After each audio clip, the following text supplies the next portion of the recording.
Check out Jay's brand new website at www.nbc.com. Stay tuned for more of ER's Juliana Margulies when she joins Jay later tonight. The prognosis is that it'll be one terrific show. Your local news is next. Hurricane season is almost here, and we have good news from Washington, plus some news about sharks and hurricanes. Also ahead, will the mayor of North Charleston get a big pay raise, and a real-life ER story about doctors asked to help patients. Live from the heart of the South Carolina Lowcountry, this is News 2 at 11. Hurricane season is right around the corner, and many are worried about proposed government cuts. Good evening, I'm Russ McCaskey. And I'm Nina Sossamon. Washington wanted to start slashing, started with the National Hurricane Center, but one senator is putting his foot down. Rob's in the Weather Center with more. Rob. Guys, just a little background. A couple of weeks ago, we told you about the budget cutbacks at the National Weather Service, some $27 million worth. $350,000 of that would have come from the Hurricane Center, which would have eliminated numerous full-time positions. Well, as you might imagine, a lot of folks in Washington were up in arms about that, including our Senator Ernest Hollings. We got a chance to talk to him today, and he said once he went to his colleagues with the situation, he found it relatively easy to get their support. Firsthand, and now with the floods, then with the earthquakes, then with all the other droughts and other things that come about in the Midwest, we're finding it much easier. In fact, it was the help I got during Hugo from Alan Simpson of Wyoming that we finally broke that impasse with who was going to take care of the cost of it, and the federal government took care of the entire cost and not put it onto the cities. So I get help out of the Midwest. All right, 1997, we've gotten that taken care of now, obviously, but what about 98 and 99? Are we going to come down this road again? No, I hope not. You know, they got a whole movement up here trying to get rid of the government. They'd get rid of the Department of Education, the Department of Commerce, which includes the Weather Bureau, and those kind of things. But I think they're cooling off now and getting to be realistic, and we got to start, yes, there'll be some more cuts, but we got to start paying for what we get.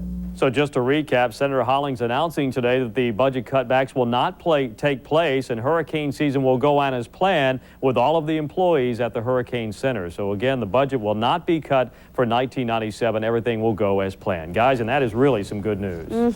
Thank you, Rob.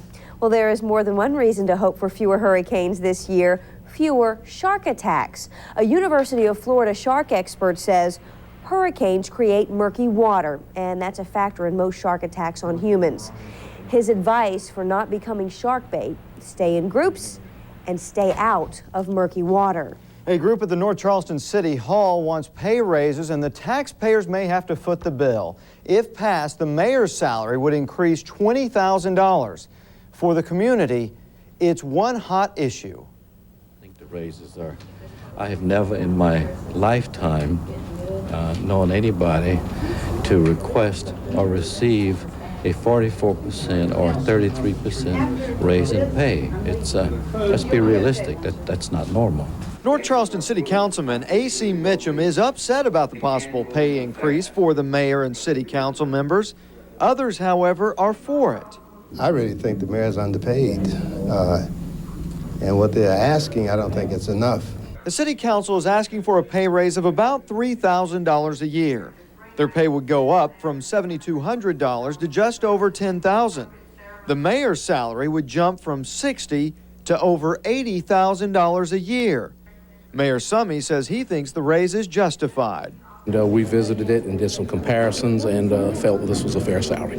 The raises would not take effect until after the next election, but it still doesn't sit well with some taxpayers. In fact, they think the money's going in the wrong direction. I think if we're going to give money to anybody, we need to give it to the policemen and firemen of this city who are underpaid. Now, we should point out that the last time North Charleston council members and mayor got a raise was in 1991. Tonight, the council approved the first reading of the proposal. It has to pass 2 more times before it can go into effect. And the College of Charleston is raising the cost to get a college education, about $90 more each semester. Broken down, it covers a hike for the athletic fees, residence halls, and meal plan. The new price will take effect next fall. More than 180 suspected illegal immigrants are arrested at the Greenwood Packing Company. Right now, they are waiting at the National Guard Armory. For some of them, getting caught by immigration is nothing new. This is the second time some of them have been caught and sent back to Mexico. And tonight, illegal immigration in another light through the eyes of a doctor.